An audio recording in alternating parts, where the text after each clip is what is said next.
Trades, and more trades. Welcome back to another Supercoach team reveal, this time for round 15. And I'm just looking at it going, I got 5 trades left.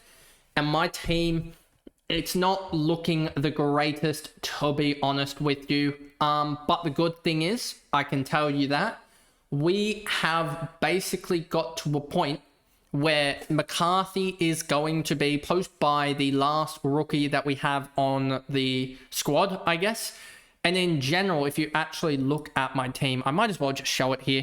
The team that is we are going to head into the round with. As you can see, I've got Dawson and Petrarca on the bench here, which does mean that I can basically upgrade next week a Shea Bolton to basically anyone. Because I can move a Petrarca in here and I can get him into this. I can get midfielders in here, which is really, really good. And then next week, if we go to round 16, playing in round 16, you'll see I've got 1, 2, 3, 4, 5, 6, 7 guys off, but I do gain 1, 2 guys, 3, 4 guys back. So at least I'll have, I believe, 20 guys. The problem is these guys here, as you can see, and there isn't, maybe Zach Merritt is the guy to go next week just to get me up to 21 guys or something like that.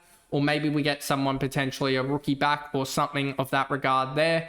But it's looking bleak in the future in terms of just playable guys, because we've got Simpson who's injured, Gross who is probably not going to play, and then Campbell Gray is also injured as well. But the good thing is here we get these guys back as we get Carroll and McCarthy who are playing as well, which is good. And Clark as well is playing, but will obviously be out on round 16. But he could be moved potentially as well. We'll just have to see, as there is potential for me to just go maybe a Clark to a mid-pricer or something like that next week, potentially, given that he's got a 15 break even. If he goes up and scores a 55 or a 60, he goes up to around about that 10 to 12 range, which, I mean, I'd have 300k. And I really want to get like it sounds annoying because I want to get like the Dylan Moores and the guys like that. There isn't really anyone sort of in that pocket of space, I would say, of really that 400 to 500k range that I necessarily like. If we just go here and we go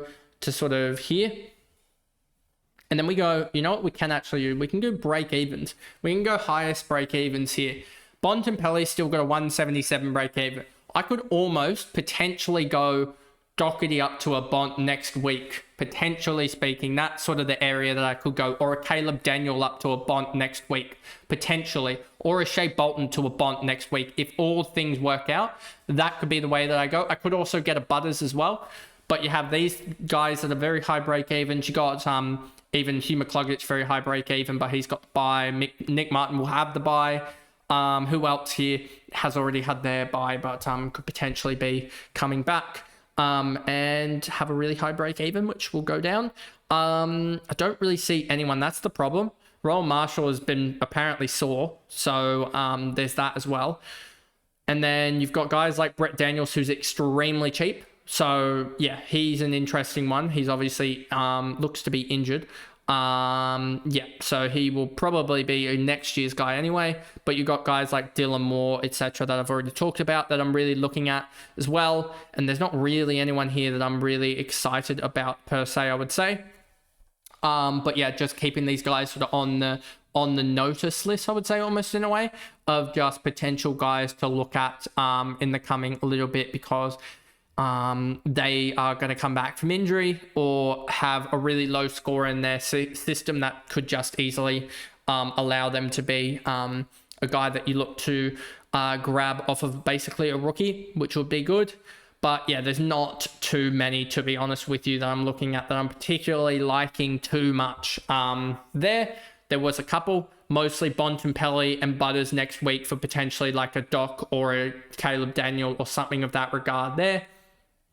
As Doherty, hopefully he scores well, else might be needed to be upgraded to a Bont or a Butters, which, yeah, he could go straight to almost a Butters, I'm pretty sure. Butters is 560k, so that actually wouldn't work, but I could go Caleb Daniel to a Bont or a Butters, and that would work, etc. And yeah, that would also, or Bolton straight to Butters would work, I think, as well. I've got 98k. So yeah, hopefully Bolton can put in a shift here, or else he might need to go to one of those guys, as aforementioned guys, because yeah, we need the upgrades there, and that would really help out the side. Getting a Bontempelli in here, getting a Bont in, and then being able to shift like a Sheasel back into the back line would help dramatically. And then yeah, I would have a I'd push a Caleb Daniel forward, I would say. And then Doherty would end up being my M8. And then yeah, Doherty M8, you'd have Petrarca would also be probably the M7. You'd have Caldwell M7, Petrarca M6, etc. And then you'd have like guys like Merritt. Yeah, so next week there is a chance that somehow in some world I end up with Merritt and Daniel to Bontempelli and also Butters, but I don't think that's going to work. But I could go Merritt, Daniel, and a rookie to Bont, Butters, and a rookie, and then that would work, I think, pretty well. It would also, like next week, like just let's work this out together. Based on current sort of averages and everything, if we go Caleb Daniels 469.7 plus Zach Merritt's 528, plus also Tom Gross's 167.3 equals 1.165 million. And then we add the 98.6 and we get that. So we get 126.3. If we put Butler here, if we add Butler in at 126 minus 126.6, because that will be what is priced at, we need Bont and Butters to be 1137 or lower. If we go to Butters here, and we go, let's just take it that he's going to be priced at around about 570. That would mean we'd need Bont to be 567 or lower there. And obviously I can go someone other than a Gross out, etc. To work that out, but it would be a lot easier if it was Gross. But yeah, and then we also have, I think these two will offset each other because they're basically 100 each. And then, and that's also with, and that would leave, what do we say? That would leave Bont needing to be 567k. If we go to DFS here, and this will be, and then I'll do my captains in a second here, but that's close. That is close to being able to do that and get Butler in, which would help as well in round 16. I don't know why I clicked on that. I need Bont, and then we will chuck in him scoring. What do we say? We basically, with Butters being 570k, which is basically him scoring like a 92, 93, we need Bont to go 116 or lower, and then we can grab up Bont and also Butters and Butler for Merritt, Daniel, and also Gross, which would dramatically change the whole complexion of this team and would mean that I have Sarong, Dacos, Dawson, Butters, Bont, which is a really strong top 5, and then Caldwell at M6, Doherty, and Petrarca probably M7, and then Doherty M8, I think. And then my forward line would be as mentioned, as sort of seen here, and then I'd have Mills as well as Sheasel in this sort of back line, and McCarthy could be effectively a flex position. And then suddenly with 2 trades left, I've got 2 trades that I can basically just hold on to. And then if a rookie's scoring dramatically well, or if someone gets really cheap or something like that, or I need someone to be able to sort of get for an injury or something like that, then I can use my last 2 trades. That's probably how I'm going to look at after the bye, but we'll just wait and see on that regard. Now on to the VC and captaincy. I actually really like Sarong against the Bombers. I know if we look at the Supercoach sort of projections, or sort of the no, that's not the right one. We go back here and then we grab up the position, defense first position, and then we go to last 5 Supercoach and we go to inside mids. We see here Essendon are actually in, where are they? They're a plus 0.7. And if we look at it, Paddy Cripps had a 63 against them. Don't know how that happened. Then you've also got Josh Dunkley with a 72. which seems like the taller midfielders. If we go again, look at that. Matt Kennedy, again, another taller midfielder, struggling. Isaac Heaney, more of that sort of taller midfielder, even though he's 185, which isn't that tall.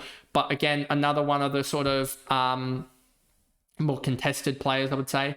Whereas if you look at it, so sort of in the vein of like an Adam Chera or a Sam Walsh, you look at that, you look at like a Will Ashcroft really doing well, or a Hugh McCluggage doing really well. You look at like a Tim Taranto or a Tom Liberatore, etc.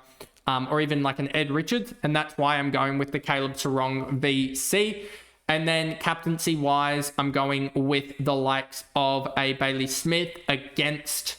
Who are they playing again? If this will load. They are playing Brisbane, which is a tough matchup, I will admit. Brisbane is a tough matchup. They are minus 3.69, and it does probably look like a not a Josh Dunkley, a Joe, not Berry. That's the wrong Berry. I'm forgetting who it is, so I'm just going to look it up. I know I've got the last name, but I forget the first name here. So Jared Berry. Yeah, that's the right one. I got Jay, but yeah, Jared Berry's probably going to tag the likes of Bailey Smith, but we'll hope that he can just get through it there. And that'll be that for my VC and captaincy for round 15. And I will hopefully get another decent round in Supercoach. Go up the ranks a little bit more, then we can spend some time having a laugh on Monday with the review crew. And yeah, we'll see how that goes out. But hope you guys also have a really good round, a bounce back round for probably a lot of you as well. Hopefully it's a continuation for me back up the ranks. But if you guys did enjoy that video, remember to like and subscribe, turn the notification bell on so you know when I upload. If you are listening on Spotify, give me a follow and a rating over there. And I will see you guys probably Friday night. It may even be a Saturday morning upload of the tips video. We'll just have to see how I go in terms of getting back home to be able to record that one. We'll see how I go with that planning wise. But I'll see you guys in that video soon. Bye, guys.